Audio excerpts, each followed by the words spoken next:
Olá, meu nome é Sancler, eu trabalho na Fiocruz como pesquisador, eu sou formado em estatística, tá? Tenho uma segunda graduação na área de farmácia e mestrado e doutorado na área de engenharia biomédica.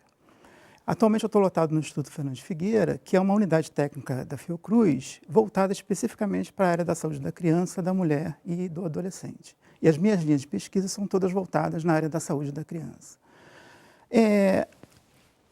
O fato de eu ser formado em estatística já ajuda a explicar um pouco porque eu gosto de matemática, né? Enfim, porque se eu não gostasse, eu não poderia ter concluído até o curso, por conta da base matemática que esse curso exige. E se a gente for parar para dar uma pensada, as profissões da área de exatas, elas todas têm a matemática como ferramenta básica, né? Então, para esse grupo de pessoas, é super tranquilo. No entanto, tem um outro grupo de pessoas que se formam na área de ciências humanas, das ciências biomédicas e outras, em que a matemática ela não é a ciência básica, mas, no entanto, ela é fundamental para o desenvolvimento dessas próprias ciências, né? Nunca foi fácil, nem para mim, acho que para ninguém é fácil, essa entrada na área da matemática. E uma das grandes dificuldades que a gente pode listar é por conta da linguagem própria que a matemática exige, que não é natural para a grande maioria das pessoas, tá? Mas, como eu estava falando, nas áreas das outras ciências, ela é fundamental para o seu próprio desenvolvimento.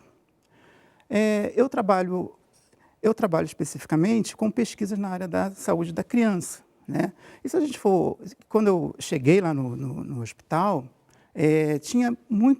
as pessoas tinham até dúvidas, assim, poxa, como é que esse pesquisador da área quantitativa vai estar nos apoiando aqui, tá? Apesar de termos também o grupo de epidemia. E, assim, essa dificuldade que, às vezes, muitas pessoas entendem de enxergar como é que aquele conhecimento básico que nós vemos lá no ensino médio, no ensino fundamental, pode ser aplicado no dia a dia, tá? É uma transição que tem que ser feita muito aos poucos, porque muitas pessoas têm resistência realmente ao entendimento disso, tá?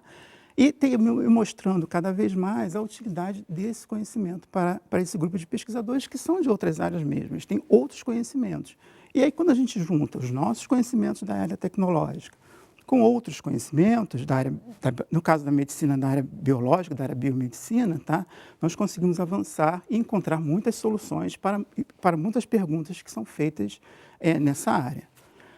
No caso da área da saúde, onde eu estou atualmente, né, as perguntas elas giram muito em torno de, poxa, por que será que um determinado paciente que recebeu um determinado tratamento tem uma reação e outro paciente que recebeu o mesmo tratamento tem um outro tipo de reação, tá? Tem um outro padrão de comportamento. A mesma coisa acontece quando a gente compara dois medicamentos. Será que esse medicamento A ele é melhor que o medicamento B em termos de eficácia, em termos de custo ou qualquer outro parâmetro que a gente avalia, tá? Então, na área da saúde, essas perguntas, elas são feitas o tempo todo, essas e muitas outras, né? E, assim, a base matemática, e aí falando um pouco de estatística, né, vem ajudar a responder isso. Por exemplo, poxa, eu tenho uma doença que se evolui, né? Ela evolui por si só. Será que essa evolução ocorre de maneira diferente entre os diferentes estratos populacionais? É uma pergunta que as ciências estatísticas ajudam a explicar. Da mesma forma eu ofereço um tratamento àquela pessoa, aquele grupo de pessoas, e aí eu quero ver, poxa, esse tratamento está reduzindo a ocorrência de doença, ele está aumentando a idade dessas pessoas, tá? Então, assim, todo esse ferramental estatístico vai nos ajudar a responder isso. Como eu falei, eu trabalho na área da saúde da criança, tá? E um dos grandes problemas uma das grandes questões que a gente estuda na área da criança é com relação ao seu crescimento, tá? Porque hoje em dia já se sabe que o crescimento de uma criança é o melhor indicador que a gente tem da saúde daquela criança, tá? Porque se ela está crescendo dentro do que é esperado, né, significa o quê? Que determinadas doenças não estão ocorrendo, determinados nutrientes estão sendo ofertados, determinados estímulos estão sendo oferecidos àquela criança. Então, ela está crescendo dentro do esperado. Também temos o inverso. Uma criança pode estar crescendo acima do que é esperado ou abaixo do que é esperado, tá? E aí a gente tem que entender, poxa, como é que eu verifico quais são os fatores que estão interferindo nesse crescimento, tá? Entendendo o crescimento como todas as questões que envolvem ali. Não é só o peso, não é só o comprimento. Também tem a sua composição corporal, tá? Também tem o tamanho da cabeça, tem outras questões envolvidas, tá? Então, quando a gente fala crescimento, a gente está falando de todo esse rol de questões envolvidas na área da saúde da criança. Mas é o seguinte, como é que a gente faz para avaliar o crescimento de uma criança? Porque, vamos supor, eu tenho 1,87 m, né? Se eu sempre fui uma criança alta, grande, né? Se eu for avaliar o crescimento de uma outra criança baseado em mim mesmo, o que acontece? Todas as outras crianças serão menores, né? Ou podia pegar o contrário, pegar uma única criança que não atingiu todo o seu potencial de crescimento, tá? Então todas as outras serão maiores. Então a gente tem que ter existe toda uma tecnologia, uma técnica que nos permite avaliar se uma determinada criança está crescendo dentro ou fora do valor esperado e o que está influenciando nesse crescimento, tá? E na velocidade dele, que também é outro indicador muito importante.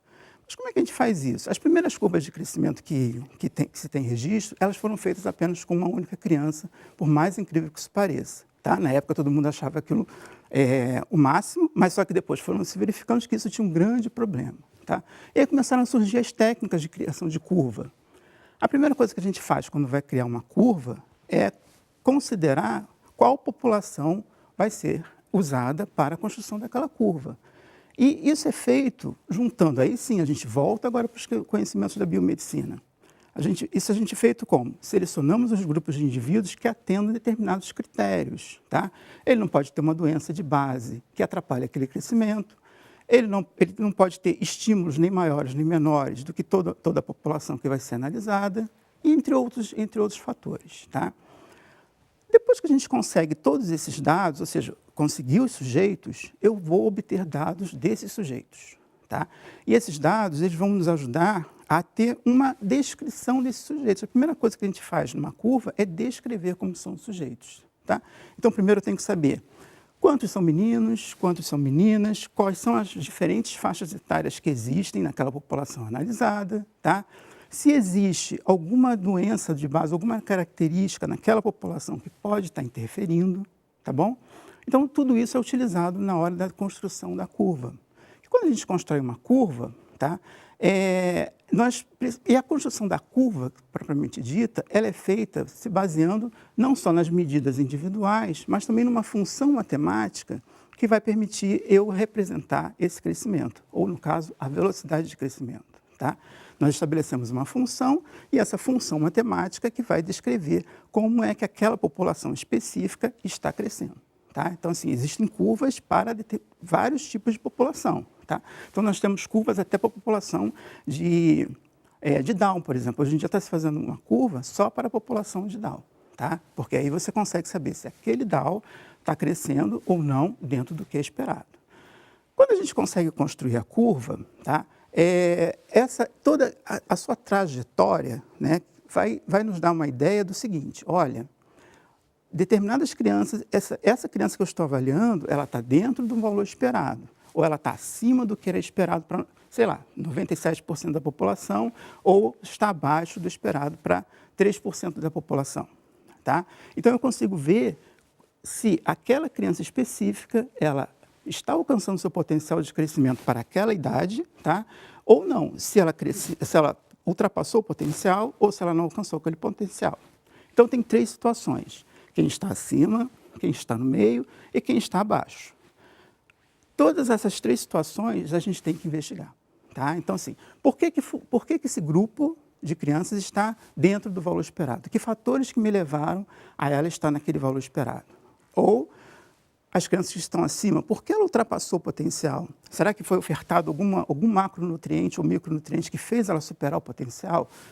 E, na outra situação, as crianças que estão abaixo. Como é que a gente analisa isso? Isso é analisado também por métodos matemáticos.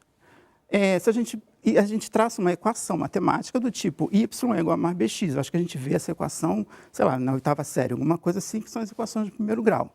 Só que agora eu não tenho só um x, eu vou ter muitos valores relacionados, muitos x. Então, eu tenho lá o meu y, que é a minha variável dependente, e ela pode ser, novamente, a altura, o comprimento, dependendo da idade, o perímetro cefálico, pode ser a sua composição corporal, que é medida como massa gorda e massa livre de gordura, e por aí vai.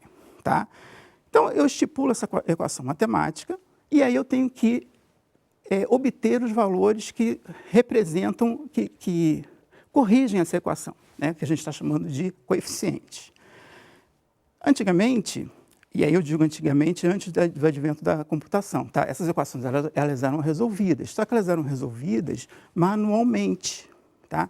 Então, isso dava muito trabalho. Logo, eu não podia ter uma equação muito complexa. Eu tinha que ter uma equação muito mais simples, senão eu não conseguia resolvê-la. Com o avanço da computação, dos softwares estatísticos, de métodos matemáticos computacionais intensivos, etc., a resolução dessa equação ela é trivial. Ou seja, eu coloco no computador e o computador resolve. O meu problema passa agora a ser qual? Primeiro, definir qual é a equação.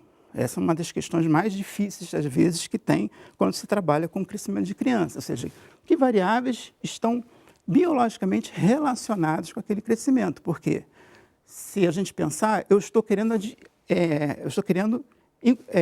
observar essas variáveis, descobrir quais são, mas, ao mesmo tempo, eu tenho que dizer quais são. Então, assim, tudo tem que ter uma lógica, não só matemática, como também uma lógica biomédica. Depois que a gente obtém essas equações e estima, eu consigo ter informações que vão dizer, olha, esse conjunto de variáveis, por exemplo, alimentação, vacinas, determinados medicamentos, eles estimulam ou eles desestimulam o crescimento daquela criança. Tá? Então, com base nessa informação toda, o que a gente tem atualmente? O que a gente já pode dizer? Os médicos, basicamente pediatras, e os nutricionistas, que são os dois profissionais de saúde que mais vão trabalhar nessa área, tá? Eles passam a ter um ferramental importante para decidir o seguinte, essa criança tem determinada idade, tem determinadas características, eu tenho que ofertar X nutrientes para ela. Tem que aumentar o cálcio, tem que aumentar o ferro, tem que diminuir carboidratos, alguma coisa assim do gênero. Da mesma forma, eu consigo também, os pediatras conseguem também dizer, olha, determinada idade, essa criança ela tem que ser vacinada para determinadas doenças, ou tem que tomar determinados medicamentos. Então, assim, você consegue programar tudo que você vai fazer com aquela criança específica, agora dentro de um consultório, baseado nessas informações que a gente obtém via modelagem matemática. Tá? Então, assim, a matemática ela tem ela dá um apoio fundamental na área das ciências da saúde, porque ela vai, de alguma forma, nos permitir analisar e verificar quais são os fatores, tá, que interferem em um determinado desfecho ou numa condição de saúde, que no caso da gente aqui é o crescimento. Tá bom? Obrigado. Bom, é isso.